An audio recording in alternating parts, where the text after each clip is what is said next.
اس نے کہا میں اس لیے مسکرا رہی ہوں کہ کچھ سوچ رہی ہوں۔ حمید الدین نے پوچھا کیا سوچ رہی ہے؟ میں تکلیف دینے کے لیے مار رہا ہوں اور تو مسکرا رہی ہے، اور کہہ رہی ہے تکلیف ہو رہی ہے پھر بھی مسکرا رہی ہے۔ کہاں دیکھ یہ خون کے قطرے دیکھ، یہ زمین پر ٹپکنے والا لہو دیکھ، میری پیٹھ جو چھل چکی ہے، کھال پھٹ گئی دیکھ، تکلیف نہیں ہو رہی تو یہ سب کیسے ہوا؟ لیکن اس کے باوجود میں کچھ اور سوچ کے ہنس رہی ہوں۔ ابو الحاکم حمید الدین نے پوچھا وہی تو میں سننا چاہتا ہوں، کیا سوچ کے ہنس رہی ہے؟ اس نے کہا میں یہ سوچ کر ہنس رہی ہوں کہ تھوڑی دیر تیرے بستر پر لیٹ گئی تو تیری عدالت میں مجھے یہ سزا ملی، تھوڑی دیر میں تیرے بستر پر سو گئی، تھوڑی دیر میں نے آرام کر لیا تو تیری عدالت میں مجھے یہ سزا ملی۔ میں تیرے بارے میں سوچ رہی ہوں کہ تو پوری زندگی عیش و آرام میں رہا ہے، تو پوری زندگی آرام سے سوتا ہے، تجھے تو کبھی تکلیف ہی نہیں ہوتی۔ جب تھوڑی دیر سونے میں تیری عدالت میں یہ تکلیف ہے، جب تھوڑی دیر آرام کرنے کی اور آرام سے سونے کی تیری عدالت میں یہ سزا ہے، تو اللہ کی عدالت میں اس آدمی کی سزا کیا ہوگی جو پوری زندگی عیش و آرام میں سوتا ہے، جس کو کبھی کوئی تکلیف نہیں پہنچتی، اس کی سزا اللہ کی عدالت میں کیا ہوگی؟ میں تیرے بارے میں سوچ رہی ہوں کہ اللہ کی عدالت میں تیری سزا کیا ہوگی۔ حمید الدین ابو الحاکم نے وہ کوڑا زمین پر پھینکا، اس لونڈی سے کہا جا میں نے تجھے آزاد کر دیا، جا آج کے بعد تو میری غلامی سے، میری لونڈیت سے نکل گئی، میں نے تجھے آزاد کر دیا، جا تجھے جہاں جانا ہو، آج کے بعد تو میری لونڈی نہیں۔ اور اس کے بعد میں حکومت چھوڑی، حکمرانی کو خیر آباد کہہ دیا، استعفیٰ دے دیا اور علماء کی صحبت میں چلا گیا، بہت بڑا داعی بن گیا، بہت بڑا مبلغ بن گیا، لوگوں کو دعوت و تبلیغ کا فریضہ انجام دینے لگا، لوگوں کو اللہ اور اس کے رسول کی باتیں بتانے لگا۔ اور ابو الحاکم حمید الدین کا انتقال جب ہوا تو وہ گمنامی کی موت مرا، آج تک پتہ نہیں چلا کہ ابو الحاکم کو حمید الدین کو دفن کہاں کیا گیا۔ پھر اس نے شہرت چھوڑ دی، نام کے لیے جینا چھوڑ دیا اور دعوت و تبلیغ کا فریضہ انجام دینا شروع کر دیا، اور پوری زندگی پھر گمنامی کی زندگی جیا۔ اس پورے واقعے کو بتانے کا مقصد میرا صرف یہ ہے کہ کوئی لمبی چوڑی تقریر نہیں ہوئی تھی، بہت زیادہ اس کے سامنے باتیں نہیں رکھی گئی تھی، صرف اس لونڈی نے اتنا کہا تھا کہ اگر تھوڑی دیر آرام کرنے کی سزا تیری عدالت میں میری یہ ہے تو تیری سزا اللہ کی عدالت میں کیا ہوگی جو پوری زندگی عیش و آرام کے ساتھ رہا۔ اتنی سی بات ابو الحاکم کو حمید الدین کو اثر کر جاتی ہے اور وہ نیک بن جاتا ہے، متقی بن جاتا ہے، پرہیزگار بن جاتا ہے، اور اس نے اپنی زندگی کے اندر ایک انقلاب پیدا کر لیا ہے اور گمنامی کی زندگی جیتا ہے، اور کب مرتا ہے پتہ نہیں چلتا۔ فطرت میں زندگی ہو تو ایک جملہ کافی ہے، اور فطرت میں زندگی نہ ہو تو پوری زندگی چیختے رہو، چلاتے رہو۔ بتایا نا کل بتایا تھا نا ابو طالب کا واقعہ، اللہ کے رسول پوری زندگی کہتے رہے چچا کلمہ پڑھ لو، اور آخری وقت بھی کہا قل یا عمی لا الہ الا اللہ فی اذنی، اے میرے چچا میرے کان میں کہہ دو لا الہ الا اللہ۔ لیکن ابو طالب کو کلمہ نصیب نہیں ہوا، فطرت میں زندگی نہیں تھی، بغیر کلمے کے دنیا سے رخصت ہو گیا اور جہنم کا مستحق ہو گیا۔ میرے پیارے ساتھیوں تصور کرو، فطرت میں زندگی ہو تو ایک جملہ کافی ہوتا ہے، ایک لفظ کافی ہوتا ہے، اور پوری زندگی کے دل میں بٹھانے کے لیے اور پوری زندگی کے عمل کرنے کے لیے۔ آج ہم کہاں ہیں؟ ہمارے پاس کہاں ہیں نیکیاں؟ ہے کوئی محاسبہ کرتا اپنی نیکیوں کا؟ چھوٹی سے چھوٹی نیکی کو بھی حقیر مت سمجھو، چھوٹی سے چھوٹی نیکی کو بھی حقیر مت سمجھو۔ قرآن پڑھیے، اللہ رب العالمین فرماتا ہے فَمَن يَعْمَلْ مِثْقَالَ ذَرَّةٍ خَيْرًا يَرَهُ وَمَن يَعْمَلْ مِثْقَالَ ذَرَّةٍ شَرًّا يَرَهُ۔ اگر ذرہ برابر بھی نیکی کرو گے تو اس کو بھی تم اپنے رب کے نام اپنے نام اعمال میں دیکھ لو گے، ذرہ برابر بھی برائی کرو گے تو اس کو بھی تم اپنے نام اعمال میں دیکھ لو گے۔ چھوٹی سے چھوٹی نیکی کو بھی حقیر مت سمجھو، اس میں کیا ہو جائے گا. کل میں نے بتایا تھا نا، چھوٹی سے چھوٹی نیکی، راستے سے گزر رہے ہیں، پتھر پڑا ہٹا دو، کانٹا پڑا ہٹا دو، یہ نہ سمجھو یار یہ کوئی نیکی ہے. چھوٹی سے چھوٹی نیکی کو بھی حقیر مت سمجھو. اللہ کے رسول ایک مرتبہ خطبہ دے رہے ہیں اور عورتوں کو مخاطب کر کے کہہ رہے ہیں، یا معاشر النساء، اے عورتوں کی جماعت، اے مستورات، اے عورتوں، تم اپنے گھر میں، تم اپنے گھر کے پڑوس میں رہنے والی کسی پڑوسن کو صدقہ اور خیرات کرنے میں کبھی حقارت محسوس مت کرنا. تم اپنے گھر کے پڑوس میں رہنے والی پڑوسن کو صدقہ اور خیرات کرو، اگرچہ کچھ بھی دینے کے لیے نہ ہو تو ایک بکری کا کھر ہی دے دیا کرو. بکری کا کھر ہی کیوں نہ ہو، بکری کا کھر، بکری جس سے چلتی ہے، یہ پیروں کا یہ نچلے والا حصے کو کھر کہا جاتا ہے نا. یہ عرب کے اندر سب سے گھٹیا چیز مانی جاتی تھی، سب سے کمتر چیز سمجھی جاتی تھی. تو اللہ کے نبی صلی اللہ علیہ وسلم کہہ رہے ہیں کہ آئے عورتوں، اپنے پڑوسن کو صدقہ اور خیرات کرو، اگرچہ بکری کا کھر ہی کیوں نہ ہو، بکری کا کھر بھی تمہیں دینا پڑے تو دے دو، صدقہ اور خیرات کرو، دو تم ان کو، صدقہ اور خیرات کرو. اس نیکی کو حقیر مت سمجھو. آئیے اور ایک اور روایت کی طرف میں تمہیں لے کے چلتا ہوں. بخاری کی روایت ہے، اللہ کے نبی صلی اللہ علیہ وسلم فرماتے ہیں، فاتقوا النار ولو بشق تمرہ. ولو بشق تمرہ پر غور کرو.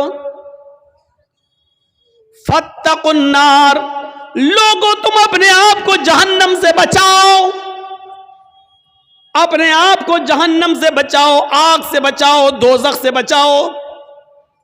کیسے بچاؤ؟ وَلَوْ بِشِقِّ تَمْرَةٍ، اگرچہ تمہیں کھجور کا ٹکڑا ہی دینا پڑے، اس کو بھی اللہ کے راہ میں صدقہ و خیرات کرو. کھجور تو بڑا ہو گیا، یہ کھجور ہے، یہ کھجور نہیں ہے تمہارے پاس، آدھا کھجور ہے یا اس کا ایک ٹکڑا ہے تمہارے پاس، چوتھائی حصہ، 1/4 ڈیتھ، 1/4 کھجور، ایک کھجور کا بھی چوتھائی حصہ ہے آپ کے پاس. اللہ کے نبی کہہ رہے ہیں کہ اگر وہ بھی تمہارے گھر پہ رکھا ہے، فاضل ہے، تو ولو بشق تمرہ، تو وہ بھی کسی نہ کسی غریب کو یا غریب کے بچے کو دے دو، کھلا دو اس کو، اپنے آپ کو جہنم سے بچاؤ. کھجور کے ٹکڑے کی حیثیت کیا ہے؟ کوئی آدمی کھجور کا ٹکڑا دے گا؟ پورا کھجور دے دے گا. اللہ کے نبی کہہ رہے کھجور تو چھوڑو، ولو بشق تمرہ، اگر تمہارے پاس کھجور کا ٹکڑا ہی ہو تو اس کو بھی دے دو.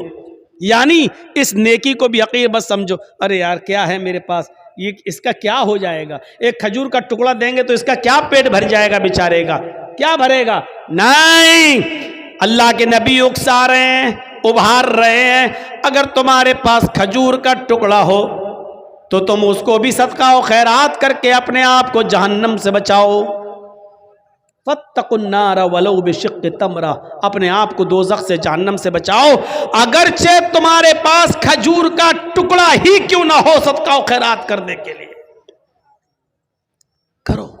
وہ حدیث یاد ہے نا، بخاری کی، حضرت عائشہ فرماتی ہے کہ میرے پاس ایک مانگنے والی آئی، جاءتنی سائلہ، میرے پاس مانگنے والی آئی، ومعہا صبیان، اس کے ساتھ 2 چھوٹے چھوٹے بچے تھے. مانگنے لگی، میرے پاس ایک کھجور تھی، میں نے وہ کھجور لا کر اس عورت کو دے دیا. اس کھجور نے اس کے 2 ٹکڑے کر دیے، ایک ٹکڑا اس بچے کو دے دیا، ایک ٹکڑا اس بچے کو دے دیا، ایک ٹکڑا اس بچے کو دے دیا، ایک ٹکڑا اس بچے کو دے دیا، اور اپنا خود نہیں کھایا. ان دونوں بچوں نے آدھی آدھی کھجور کھا لی اور چلی گئی وہ عورت اپنے بچے کو لے کر، بچوں کو. اللہ کے نبی صلی اللہ علیہ وسلم جب گھر میں آئے تو حضرت عائشہ نے پورا منظر بیان فرمایا. تو اللہ کے نبی صلی اللہ علیہ وسلم نے فرمایا، وجبت علیہ الجنہ، عائشہ جو عورت اپنے بچوں کے کھانے پینے کی آزمائش میں مبتلا کر دی گئی، جو اپنے بچوں کی پرورش میں آزمائی گئی اور اس آزمائش میں پوری اترتی ہے، اس عورت کے اوپر جنت واجب ہے۔ یعنی اس عورت نے خود بھوکا رہ کر اپنے بچوں کو آدھی آدھی کھجور دے دی، اپنے بچوں کو ٹکڑے دے دیے کھجور کے، خود بھوکی رہ گئی، اللہ تعالیٰ نے اس عورت پر جنت واجب کر دی، یعنی اس عورت کے اوپر جنت فرض ہو گئی، جنت واجب ہو گئی۔ غور کیجئے، کھجور کا ایک کھجور تھی، حضرت عائشہ نے وہی دے دی۔ اب آپ کہو گے ایک کھجور میں کیا ہوتا ہے، نہ عورت کا پیٹ بھرا نہ بچوں کا، لیکن حضرت عائشہ نے ایک کھجور تھی وہی دے دی۔ مسلم شریف کی حدیث میں 3 کھجوروں کا ذکر ہے، ایک کھجور اس عورت، 3 کھجور حضرت عائشہ نے اس عورت کو دے دی، اس عورت نے ایک کھجور اس بچے کو دے دی، ایک کھجور اس بچے کو دے دی، اور ایک کھجور اپنے کھانے کے لیے رکھ لی۔ بچوں نے اپنی اپنی کھجوریں کھا لی، اور ماں جب کھجور کھانے لگی تو بچے اپنی ماں کے کھجور پر جھپٹ پڑے۔ ماں کو رحم آ گیا، ماں نے دیکھا کہ بیٹوں نے، میرے بچوں نے اپنی اپنی کھجوریں کھا لی، لیکن ابھی بھوکے ہیں، تو ماں نے اپنی کھجور نہیں کھائی، بلکہ اس کھجور کے 2 ٹکڑے کر کے آدھی اس کو دے دی، آدھی اس کو دے دی، اور ان بچوں نے یہ آدھی آدھی کھجور بھی کھا لی اور ماں نے خود کچھ نہیں کھایا۔ جب حضرت عائشہ نے یہ منظر اللہ کے نبی کو بتایا تو اللہ کے نبی کی آنکھوں میں آنسو آ گئے اور روتے ہوئے فرمایا وجبت علیہ الجنہ، اس عورت نے اپنے اوپر جنت واجب کر لی۔ کسی بھی نیکی کو حقیر مت سمجھو، چھوٹی سے چھوٹی نیکی کو بھی حقیر مت سمجھو۔ حضرت ابو بکر صدیق کے دور خلافت میں قحط پڑ گیا، قحط مطلب سوکھا، لوگوں کے پاس کھانے پینے کے لیے اناج نہیں ہے، غلہ نہیں ہے، سوکھا پڑ گیا، ابو بکر کا زمانہ ہے۔ حضرت عثمان غنی رضی اللہ تعالیٰ عنہ کے پاس ملک شام سے غلہ لدا ہوا، اونٹ آئے تھے جس پر غلہ لدا ہوا تھا، اور اونٹ کتنے تھے؟ 1000 اونٹ، 100 نہیں، 10 20 نہیں، 100 200 نہیں، 1000 اونٹ تھا جس پر اناج لدا ہوا تھا، غلہ لدا ہوا تھا۔ جب مدینے کے تاجروں کو پتہ چلا کہ اب عثمان غنی کے پاس 1000 اونٹ ہے غلے سے لدے ہوئے، تو ان کے پاس آئے اور کہنے لگے اے عثمان، کیا ان غلے کو بیچو گے؟ حضرت عثمان نے کہا مجھے پروفٹ کیا دو گے، نفع کیا دو گے؟ فرمایا آپ کے 10 روپے کا مال ہم 12 روپے میں لینے کے لیے تیار ہیں، 10 درہم کا مال 12 درہم میں لینے کے لیے تیار ہیں۔ حضرت عثمان نے فرمایا پھر چھوڑو، مجھے اس سے بھی زیادہ پروفٹ مل رہی ہے۔ کہا کہ اچھا 13 لے لو، آپ کا ہر 10 درہم کے مال پر 13 درہم ہم سے لے لو، ہم اس کو بیچیں گے جتنا چاہیں گے، قحط پڑا ہوا ہے، سوکھا پڑا ہوا ہے، ہمارا مال تو بکی جائے گا، آپ 10 کے درہم پر 13 درہم لے لو۔ حضرت عثمان کہتے ہیں مجھے اس سے بھی زیادہ مل رہا ہے، اور لاسٹ میں بولی لگتی ہے اے عثمان ہم 10 کا مال 15 درہم میں لینے کے لیے تیار ہیں۔ حضرت عثمان کہتے رہنے دو، 10 درہم پر تم 15 درہم دو گے، لیکن مجھے اس سے بھی زیادہ پروفٹ مل رہی ہے۔ تب تمام لوگ اٹھ گئے، جتنے بھی بزنس مین تھے وہ اٹھ گئے اور کہنے لگے عثمان اگر اس سے زیادہ تمہیں مل رہا ہے تو اسی کو دے دو، ہم لوگ چل رہے ہیں، ہم لوگ جا رہے ہیں۔ جب وہ جانے لگے جتنے بزنس مین تھے تو پلٹ کر کہنے لگے عثمان ہم جا تو رہے ہیں، ہمیں اب نہیں چاہیے، 10 کا مال ہم 15 میں لینے کے لیے تیار ہیں، اس سے زیادہ ہم نہیں دے سکتے، اور آپ کہہ رہے ہیں اس سے بھی زیادہ ہمیں مل رہا ہے۔ مدینے کے سارے بزنس مین یہاں موجود ہیں، میری نظر میں اب کوئی باقی نہیں ہے، جو جتنا بڑا بزنس مین ہے وہ یہاں موجود ہے اور ہم سب لوگ یہاں ہیں۔ پھر مجھے اتنا تو بتا دو کہ 10 کا مال 15 میں لینے کے لیے ہم لوگ تیار ہیں، اس سے زیادہ تمہیں کون دے رہا ہے؟ سارے بزنس مین تو یہاں موجود ہیں، پھر تمہیں 10 کا مال 15 سے زیادہ لینے میں کون تیار ہے تمہارا؟ حضرت عثمان مسکراتے ہوئے جواب دیتے ہیں کہ اللہ، میرا اللہ مجھے اس سے بھی زیادہ پروفٹ دے رہا ہے، تم میرے 10 درہم کے مال کو 15 میں خریدو گے، اور میرا اللہ ایک درہم کا مال 10 درہم میں لے رہا ہے، تم 10 کا 15 دو گے، اور میرا رب 10 کا 100 دے رہا ہے، ایک کا 10 دے رہا ہے، تم 10 درہم کا مال 15 درہم میں لے رہے ہو، اور میرا رب 10 درہم کا مال 100 درہم میں لے رہا ہے۔ یعنی ہم یہ سارا کا سارا مال 1000 گلے سے لدے ہوئے ان اونٹوں پر، جو مال لدا ہوا، گلہ لدا ہوا ان اونٹوں پر، ہم یہ سارا کا سارا صدقہ کریں گے، خیرات کریں گے، اللہ کی راہ میں خرچ کر دیں گے، غریبوں اور مسکینوں تک پہنچائیں گے، اور میرا رب 1 درہم کا مال کا ثواب مجھے 10 گنا دے گا، 10 گنا دے گا، یعنی 10 درہم کا ثواب ہمیں 100 درہم کے برابر دے گا۔ 1000 گلے سے لدے ہوئے اونٹوں کے صدقے کا ثواب 10 گنا بڑھا کر، آپ غور کرو، 1000 کا 10 گنا بڑھا دو تو 10,000 گلے سے لدے ہوئے اونٹوں کا صدقہ کرنے کا ثواب ہمیں ملے گا۔ اس لیے آپ جائیے، ہمیں آپ کو مال نہیں بیچنا ہے۔ میں نے کہا چھوٹی سے چھوٹی نیکی کو بھی حقیر مت سمجھو۔ دیکھو حضرت عثمان غنی کو 10 کا 15 مل رہا تھا، لیکن اس کے باوجود غریبوں میں اور مسکینوں میں سارا کا سارا مال لٹا دیا، خرچ کر دیا، فی سبیل اللہ دے دیا۔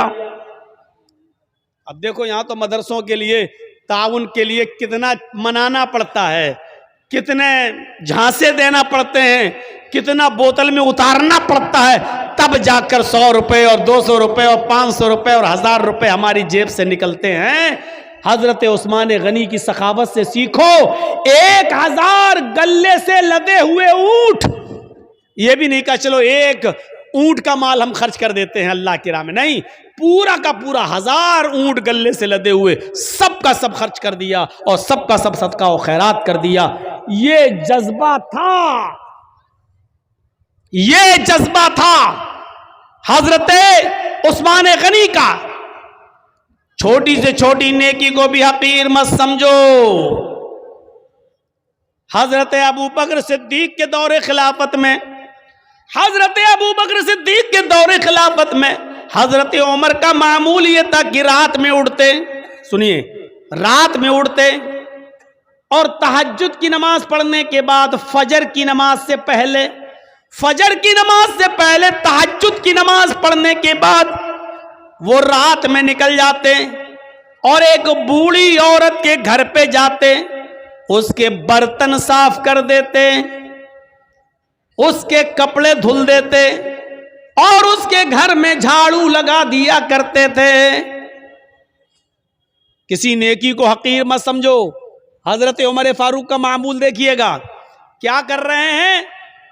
تہجد کی نماز پڑھی فجر کی نماز سے پہلے اور پھر چلے گئے، ایک بوڑھی عورت کے گھر گئے، اس کے برتن مانج دیے، اس کے کپڑے دھل دیے اور اس کے گھر میں جھاڑو لگا دیے۔ یہ ان کا معمول تھا، روزانہ یہ کام کیا کرتے تھے۔ ایک دن تہجد کی نماز پڑھ کے فجر کی نماز سے پہلے پہنچے، گھر میں جب گھسے تو کیا دیکھتے ہیں؟ برتن صاف ہیں، کپڑے دھلنا چاہا بوڑھی عورت کے، کیا دیکھ رہے ہیں؟ کپڑے دھلے ہوئے پڑے ہوئے ہیں۔ جھاڑو لی کہ جھاڑو سے گھر صاف کر دے تو کیا دیکھتے ہیں؟ گھر میں جھاڑو لگ چکی ہے۔ پوچھا ماں کون تھا؟ یہ آج گھر میں صفائی کیسے ہو گئی؟ کہا بیٹے میں کیا جانوں، میں تو آنکھوں سے اندھی ہوں، نابینا ہوں، مجھے کیا معلوم، میں تو سمجھی کہ تم ہی آئے ہو، برتن تم مانج رہے ہو، جھاڑو تم لگا رہے ہو، کپڑے تم دھل رہے ہو۔ کہا ماں میں نہیں تھا۔ کہا بیٹا مجھے نہیں معلوم پھر کون تھا۔ حضرت عمر فاروق دوسرے دن بھی یہی ٹائم پر آئے تو کیا دیکھتے ہیں؟ دوسرے دن بھی برتن مانجے جا چکے ہیں۔ کیا دیکھتے ہیں کہ دوسرے دن بھی برتن مانج کر ختم ہو، برتن مانجے جا چکے ہیں، جھاڑو لگ چکی ہے، کپڑے دھلے ہوئے ہیں۔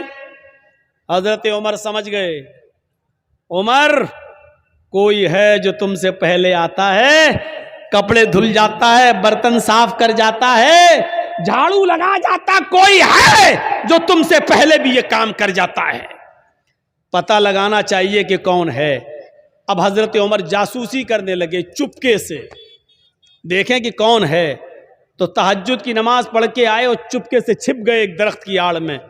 کیا دیکھتے ہیں کہ ایک شخص اپنا چہرہ چھپایا ہوا چادر سے آتا ہے رات کے اندھیرے میں اور اسی بوڑھی عورت کے گھر میں چلا جاتا ہے, برتن مانجتا ہے, جھاڑو لگاتا ہے, کپڑے صاف کرتا ہے, اور اس کے بعد میں جب وہاں سے نکلتا ہے تو جیسے ہی وہ گھر سے نکلتا ہے حضرت عمر فاروق نے اس کو پکڑ لیا, رکیے, اپنا چہرہ کھولیے تو کون ہیں آپ, یہ میرا کام آپ کیسے کر رہے ہیں؟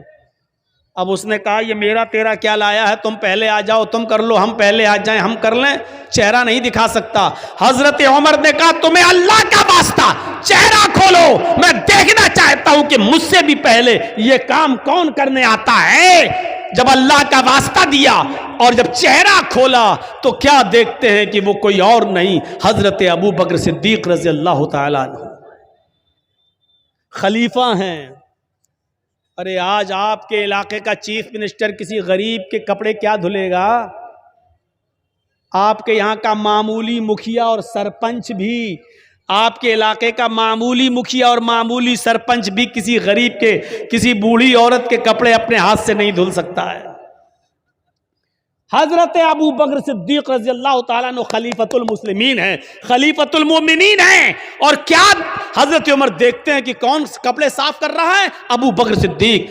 کون ہے ابو بکر صدیق جو برتن مانج رہے ہیں؟ کون ہے جو گھر میں جھاڑو لگا رہا ہے؟ ابو بکر صدیق. میرے پیارے ساتھیوں, میں بتانا یہی چاہتا تھا کہ کسی بھی نیکی کو حقیر مت سمجھو, چھوٹی سے چھوٹی نیکی, یہ جھاڑو لگانا میرے بھائیو ایک معمولی نیکی ہے, لیکن حضرت ابو بکر صدیق جھاڑو لگا رہے ہیں.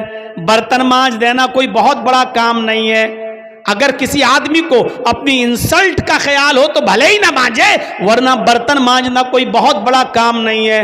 برتن مانج دینا, کپڑے دھل دینا, جھاڑو لگا دینا, یہ کوئی بہت بڑا کام نہیں ہے. لیکن حضرت ابو بکر ان کاموں کو بھی حقیر نہیں سمجھا کرتے تھے, حضرت عمر ان کاموں کو بھی حقیر نہیں سمجھا کرتے تھے. اس لیے فرمایا کوئی بھی چھوٹا سی چھوٹی نیکی کو بھی حقیر مت سمجھو. کھجور نہ ہو, کھجور کا ٹکڑا ہی صدقہ و خیرات کرو. میرے پیارے ساتھیوں, ان چیزوں کو اپنے ذہن میں رکھیے, ان چیزوں کو اپنے ذہن میں رکھیے.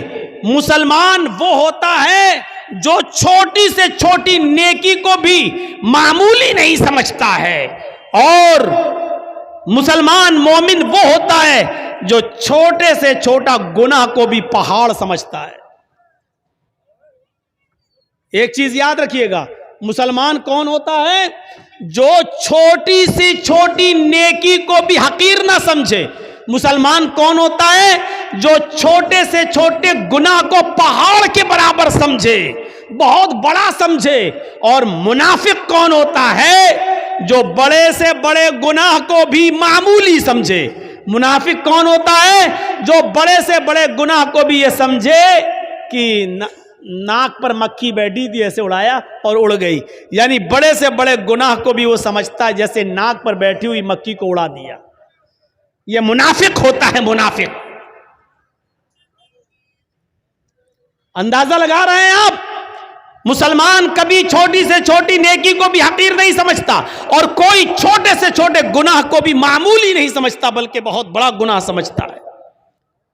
صحابہ کرام فرماتے ہیں, اے لوگوں جن گناہوں کو تم معمولی سمجھ کر جاتے ہو, ہم اللہ کے نبی کے زمانے میں, ہم رسول اللہ صلی اللہ علیہ وسلم کے زمانے میں, ہم چھوٹے سے چھوٹے اور معمولی سے معمولی گناہ کو بھی پہاڑ کے برابر سمجھا کرتے تھے, پہاڑ کے برابر جانا کرتے تھے. ہم نبی اکرم صلی اللہ علیہ وسلم کے زمانے میں معمولی سے معمولی گناہ کو بھی پہاڑ کے برابر سمجھا کرتے تھے. اور مسلمان کی پہچان یہ ہے کہ اس کے سامنے ایک راستہ مصیبت کا ہو اور دوسرا راستہ معصیت, گناہ اور نافرمانی کا ہو. ایک راستہ تو ہو مصیبت کا, پریشانی کا, اور دوسرا راستہ ہو گناہ کا. تو مسلمان وہ ہوتا ہے جو مصیبت کے راستے کو اختیار کر لیتا ہے لیکن گناہ کے راستے کو اختیار نہیں کرتا. اب میں مثال دوں گا, ذرا سنیے گا میرے پیارے ساتھیوں. مسلمان وہ ہوتا ہے جس کے سامنے اگر دو راستے آ جائیں، ایک طرف پریشانی کا راستہ، مصیبت کا راستہ، اور دوسری طرف گناہ کا راستہ. کوئی کام کرنے میں پریشانی ہے اور اس کام کو نہ کرنے میں عیش و آرام ہے، عیش و آرام ہے لیکن گناہ ہے، تو مسلمان وہ ہوتا ہے جو پریشانی اور مصیبت کا راستہ اختیار کرتا ہے. حضرت یوسف علیہ السلام کو دیکھیے، چھوٹے ہیں، بچے ہیں، اور ان کے بھائیوں نے برگلا لیا اپنے ماں باپ کو، اپنے باپ یعقوب علیہ السلام کو بہکا لیا. اے ہمارے ابو، ہم یوسف کو اپنے ساتھ لے جاتے ہیں جنگل میں، ہمارے ساتھ کھائے گا، پیے گا، کھیلے گا، دوڑے گا، آپ یوسف کو اپنے پاس رکھتے ہیں ہر وقت، ہمارے ساتھ بھی تو اس کو مار بھیجیے، ذرا سیر و تفریح کرے، چلے پھرے، گھومے، ٹہل کر دیکھے. اور باپ نے بہت منع کیا لیکن بیٹوں نے منا لیا، اور باپ نے حضرت یوسف علیہ السلام کو بھائیوں کے ساتھ، بیٹوں کے دوسرے بیٹوں کے ساتھ بھیج دیا کہ جاؤ، لے جاؤ، لیکن یاد رکھنا، خیال رکھنا یوسف کا، چھوٹا بچہ ہے. دیکھو، اور جب یہ لوگ جنگل کے اندر پہنچ جاتے ہیں تو اب صلاح و مشورہ کرتے ہیں کہ یوسف کو کیا کریں. پھر ایک حتمی فیصلہ کرتے ہیں کہ مارنا ٹھیک نہیں ہے، قتل کرنا ٹھیک نہیں ہے، یوسف کو ہم ایک ویران کنویں میں ڈال دیتے ہیں، یوسف کو ہم ایک اندھے کنویں میں پھینک دیتے ہیں، کوئی آئے گا اور اٹھا کر یوسف علیہ السلام یوسف کو لے جائے گا، پھر وہ اپنے یہاں پالے گا، پوسے گا، بڑا کرے گا. ہمیں کیا مطلب، ہم سے تو ایک مصیبت ٹل جائے گی. ہمارے والدین، ہمارے ماں باپ، ہمارے باپ یعقوب یوسف سے محبت کرتے ہیں اور وہ جگہ ہمیں اپنے دل میں نہیں دیتے جو یوسف کا مقام ہے. پھر ان لوگوں نے عزم مصمم کر لیا اور یوسف علیہ السلام کو ایک کنویں کے اندر پھینک دیا، کنویں میں ڈال دیا، اور روتے ہوئے اپنے گھر آتے ہیں. ایک یوسف علیہ السلام کی قمیض اتار لی، ان کا کرتا اتار لیا، اور ایک بکری کو ذبح کر کے بکری کا جھوٹا خون، بکری کا خون اس قمیض میں لگا کر لے آئے. اور جب اپنے گھر پہ آتے ہیں تو اپنے ابا سے کہتے ہیں، یعقوب علیہ السلام سے کہتے ہیں، یا ابانا،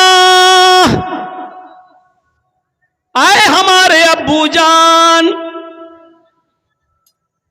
انا ذهبنا نستبق وتركنا يوسف عند متاعنا فاكله الذئب.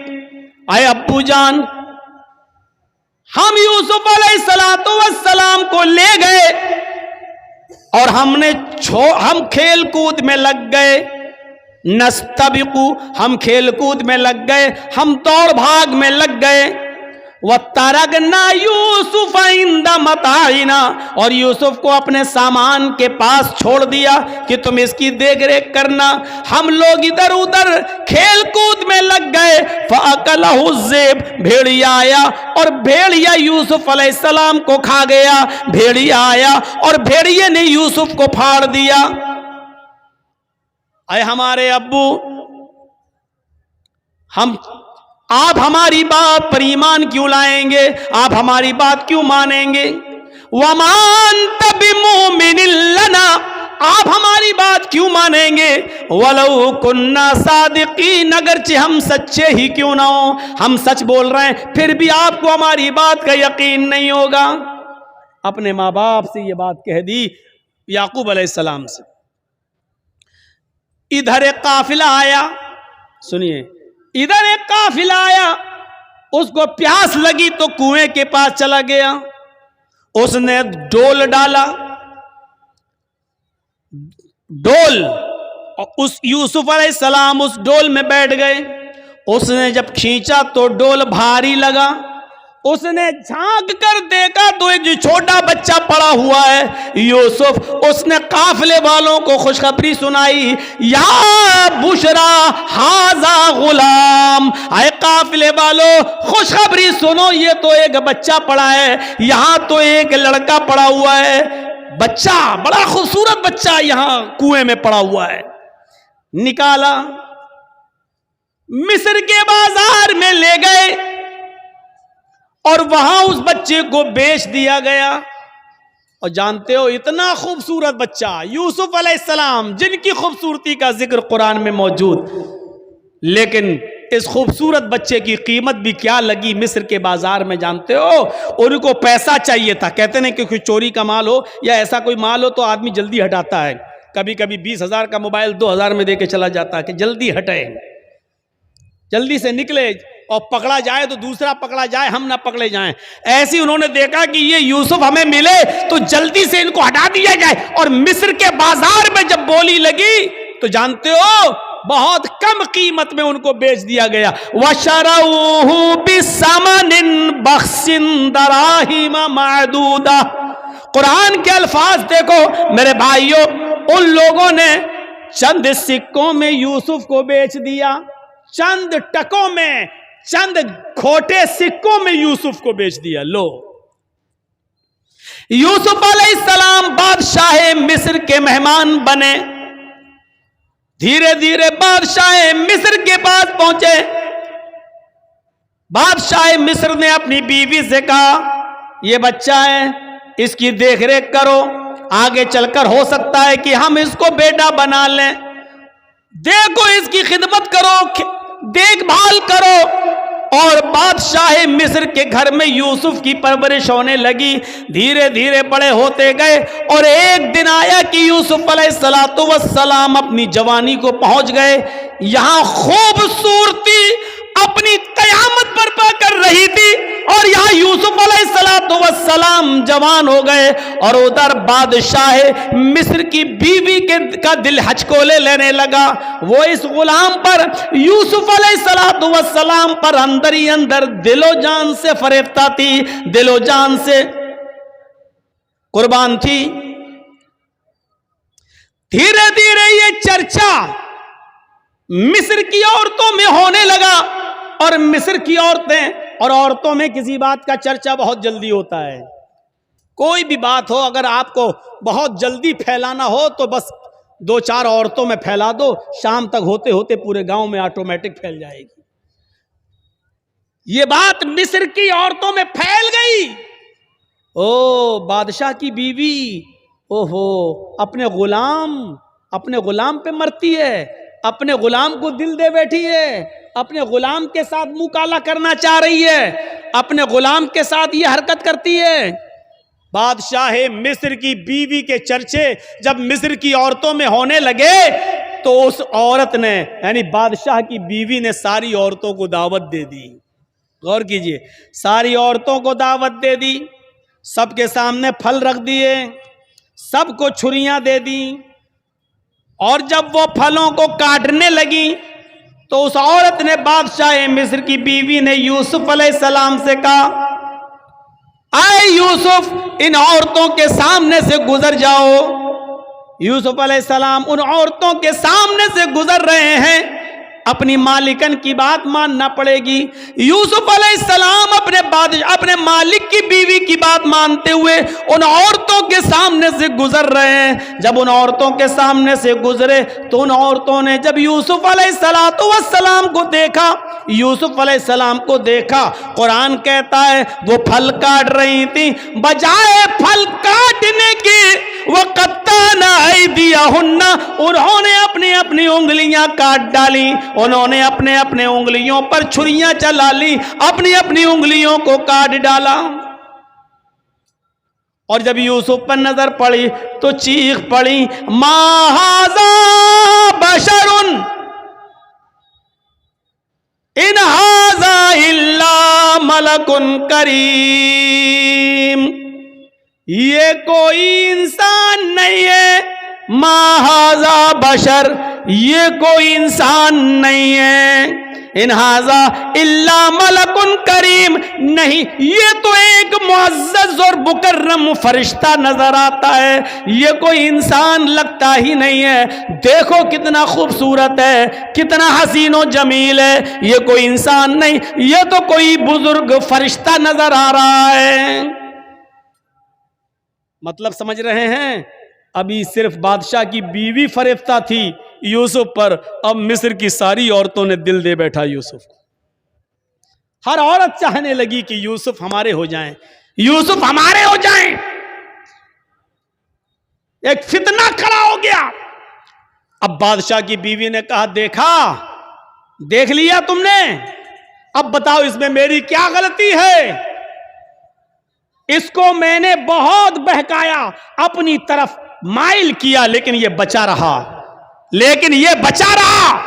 اور پھر یوسف کے سامنے دھمکی دیتی ہے بادشاہ کی بیوی، اے عورتوں، اے مصر والیوں سنو، اگر یوسف نے میری بات نہیں مانی، میری خواہش پوری نہیں کی، میں اس سے جو چیز چاہتی ہوں، اگر میرا مطالبہ اس بچے نے، اس لڑکے نے، اس غلام نے اگر پورا نہیں کیا تو یہ جیل میں سڑے گا، یا سخت سے سخت سزا میں اس کو دلاؤں گی، سخت سے سخت سزا دلواؤں گی یا جیل میں سڑے گا. اب یوسف علیہ السلام کو جب دھمکی ملتی ہے تو یوسف علیہ السلام کے پاس دو ہی راستے تھے. ایک راستہ تو یہ تھا مصیبت کا، اس عورت کی بات نہ مانیں اور جیل میں چلے جائیں، یہ مصیبت کا راستہ تھا. میں نے کہا نا، مومن کے لیے اگر ایک طرف مصیبت کا راستہ ہو اور ایک طرف گناہ کا راستہ ہو، معصیت کا، تو مومن مصیبت کا راستہ اختیار کر لیتا ہے لیکن گناہ کا راستہ اختیار نہیں کرتا. یوسف علیہ السلام کے سامنے دو راستے تھے. یا بادشاہ مصر کی بیوی نے کہا کہ اگر اس نے میری بات نہیں مانی تو اس کو سخت سے سخت سزا دلواؤں گی یا جیل کے اندر سڑے گا. یوسف علیہ السلام کے پاس دو ہی راستے تھے. ایک راستہ یہ تھا کہ بادشاہ کی بیوی کی بات مان لیں اور جو وہ کہہ رہی ہے اس کی مرضی کو پورا کر دیں. اگر ایسا کر لیتے، بادشاہ کی بیوی کی بات مان لیتے تو پانچوں انگلی گھی میں تھی. بادشاہ کی بیوی ان کو بچاتی بھی، بادشاہ کی بیوی ان کا خیال بھی رکھتی، بادشاہ کی بیوی ان کو تنہائی کا موقع بھی دیتی، بادشاہ کی بیوی ان کی عزت و تکریم بھی کرتی، بادشاہ کی بیوی ان کو اچھی طریقے سے ان کی حفاظت بھی کرتی، سب کچھ کرتی، اور جو وہ چاہتے وہ ان کو ملتا رہتا. لیکن یہ راستہ گناہ کا راستہ تھا، یہ راستہ معصیت کا راستہ تھا. اب دوسرا راستہ یوسف علیہ السلام کے سامنے یہ تھا کہ میں اس غلط راستے پر نہیں چلوں گا. تو وہ عورت کہہ رہی ہے میں جیل میں ڈلوا دوں گی، میں سخت سے سخت سزا دلواؤں گی. تو یوسف علیہ السلام نے یہ راستہ پسند کر لیا اور نظریں آسمان پہ ڈالی اور فرمایا الہ العالمین، اے میرے پروردگار، بادشاہ مصر کی بیوی نے یہ ٹھان لیا ہے کہ میں اس کے ساتھ غلط کام کروں، اور وہ یہ بھی کہہ رہی ہے اگر اس نے میری بات نہ مانی تو میں اس کو سزا دلواؤں گی اور جیل میں ڈلوا دوں گی. رب السجن احب الی مما یدعوننی الیہ، اے میرے پروردگار، اے میرے اللہ، اے میرے رب، مجھے جیل میں جانا زیادہ پسند ہے. رب السجن احب الی مما یدعوننی الیہ، اے اللہ مجھے جیل زیادہ محبوب ہے، مجھے جیل میں جانا زیادہ پسند ہے بنسبت اس کے جس برے کام کی طرف یہ عورتیں مجھے بلا رہی ہیں اور بادشاہ مصر کی بیوی مجھے چاہ رہی ہے. اس کام کے کرنے سے بہتر اور زیادہ اچھا میرے لیے یہ ہے کہ میں جیل میں چلا جاؤں. وَإِلَّا تَصْرِفْ عَنِّي كَيْدَهُنَّ اَصْبُ إِلَيْهِنَّ، اے ہمارے پروردگار، اے ہمارے رب، اگر تو نے مجھے ان کی چالوں سے نہ بچایا، اے اللہ اگر تو نے مجھے ان کی چالوں سے میری حفاظت نہ کی. یہ عورت کی چالیں کتنی خطرناک ہوتی ہیں. آپ کو اپنے گھر میں پیار و محبت کے جال میں پھنسا کر بلا بھی لیں گی اور آپ کو پھنسوا بھی دیں گی، آپ کو پھنسوا بھی دیں گی. تو اسی لیے یوسف علیہ السلام کیا کہہ رہے ہیں؟ وَإِلَّا تَصْرِفْ عَنِّي كَيْدَهُنَّ، اے اللہ مجھے جیل جانا زیادہ محبوب ہے، زیادہ پسند ہے.